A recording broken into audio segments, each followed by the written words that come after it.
Enforcers.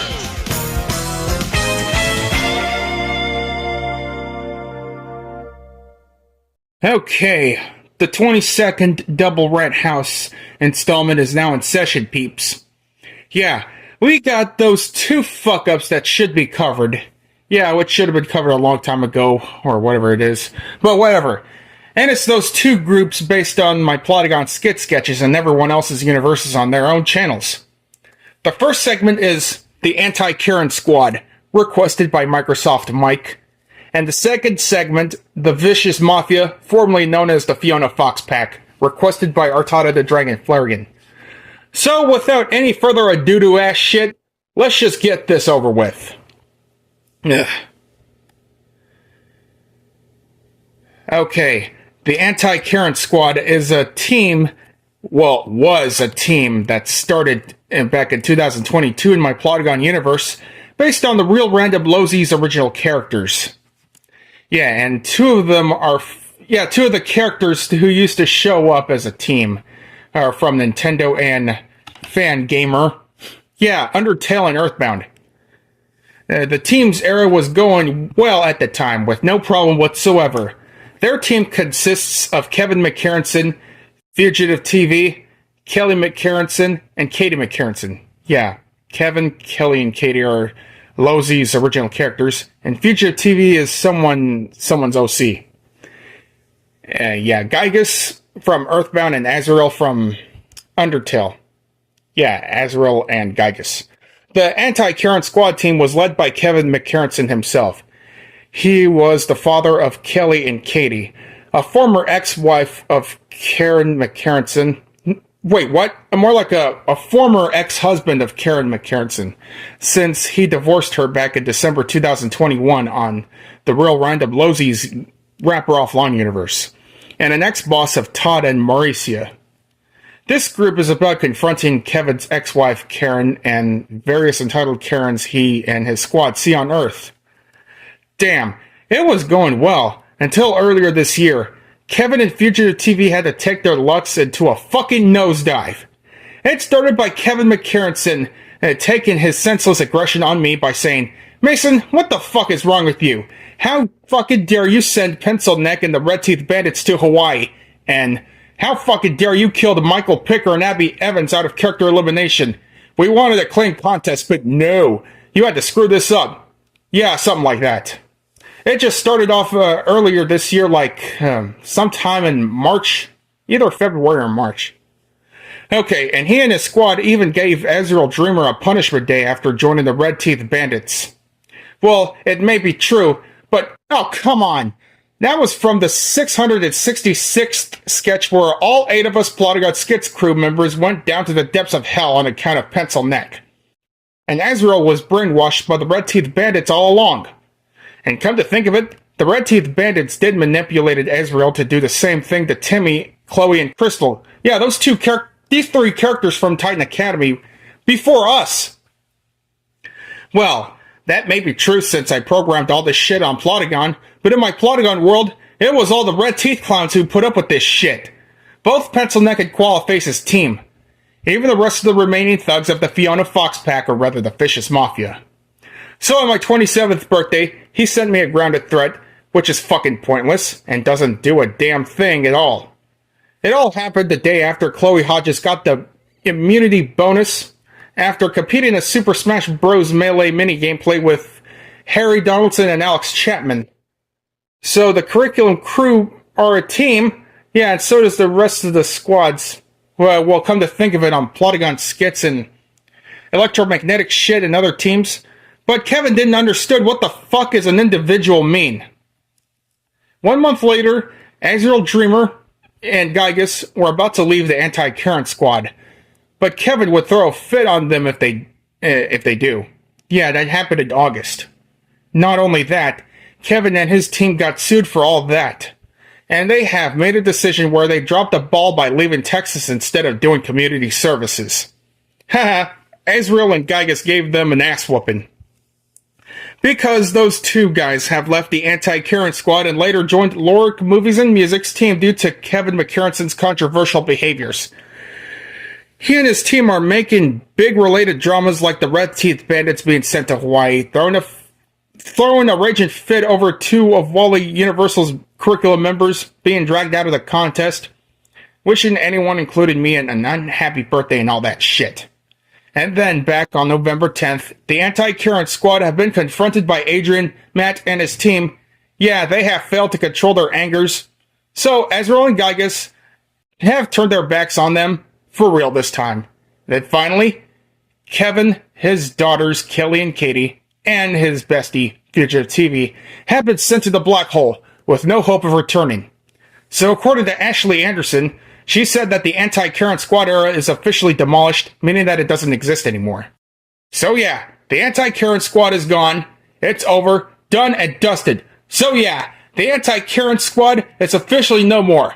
Yeah, how'd they have fun burning in hell for that shit, for all I give a shit. Okay, the Vicious Mafia is another group that is just far worse than the Anti-Current Squad due to their fucked up behaviors.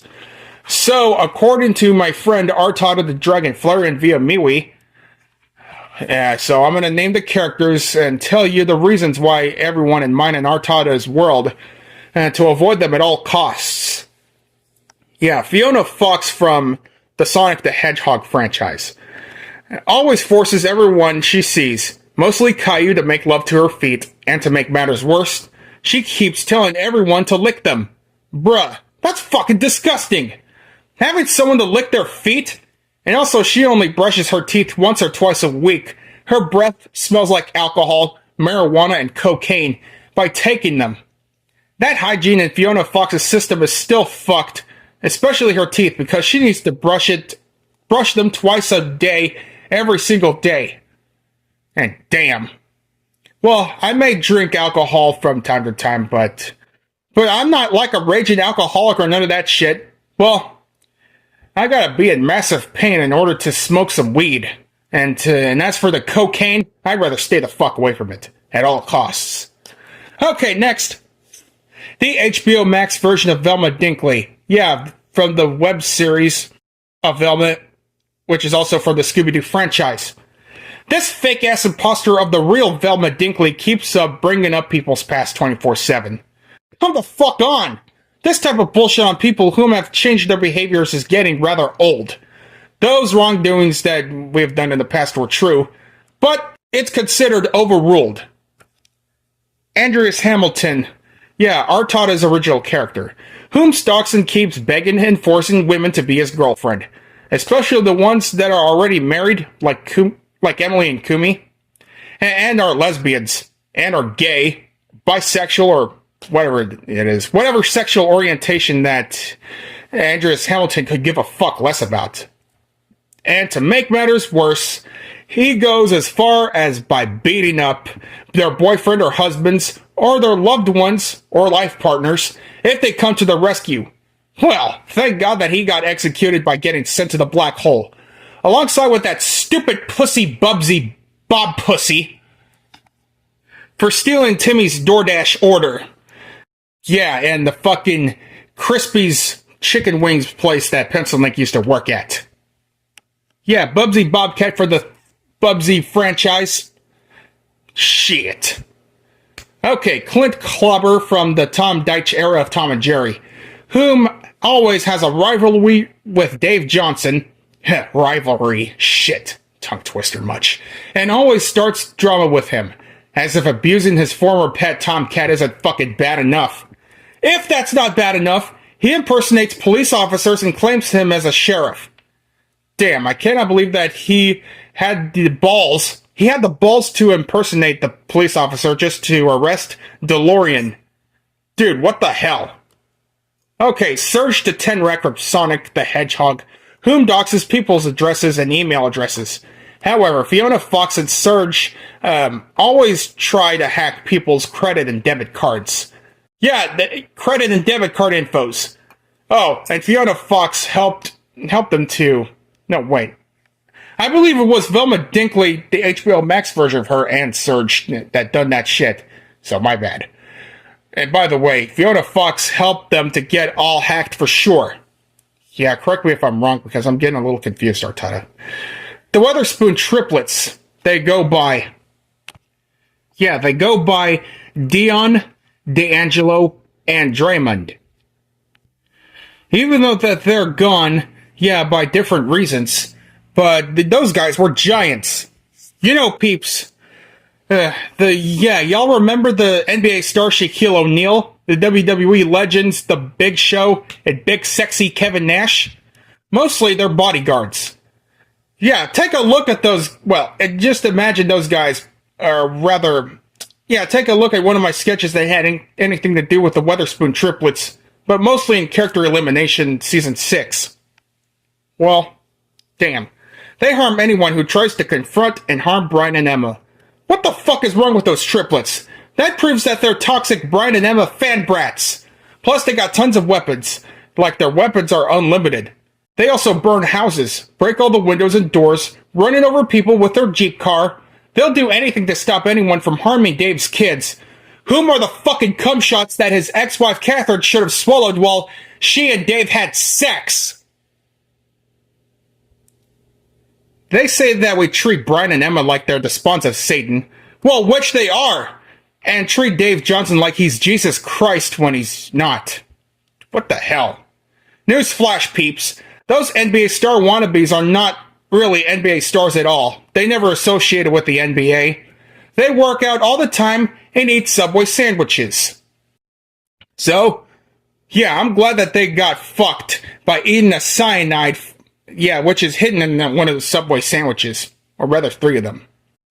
Alright, Scourge the Hedgehog is the one who's been trying to make everyone do marijuana and cocaine, as well as buying them for the Vicious Mafia. Oh my god. Wait, is he making drugs and then selling it to everyone in this motherfucker? Shit. And one more big conclusion with the Fiona Fox pack, or rather the Vicious Mafia, is that they're best friends with Pencil Neck and his Red Teeth Bandits, or rather the Red Teeth Clowns. They do drugs too, however, not as much as their bitter rivals, the Whip-Ass Rascals. Yeah, I don't know whether or not I'm going to add the Whip-Ass Rascals in my videos. Well, maybe in the upcoming short film that's Christmas themed and shit. Good thing that Artada and I made Velma Dinkley's imposter and Fiona Fox look like fucking idiots by having different and humiliating attires like Pencil Neck and all the Red Teeth Clowns have. That goes for the rest of the Vicious Mafia too. Yeah, I'd be better off sending them grounded threats to see how this feels, even though it doesn't work. Although that 2 wrongs don't make a right. So in conclusion, my fellow peeps, Kevin McCartson should be ashamed for his own sorry ass for giving his own squad group a bad name due to his actions. And I'm glad that he, his daughters, and his bestie Fugitive TV have been sent to the black hole right out of existence. And as for the Vicious Mafia, they are a dangerous criminal group that we should avoid encountering at all costs in our plotting on worlds. Yeah, once again, Andreas Hamilton and the Weatherspoon triplets may be gone, so is Bubsy Bob Pussy, but the rest of the Vicious Mafia had to be put down once and for good.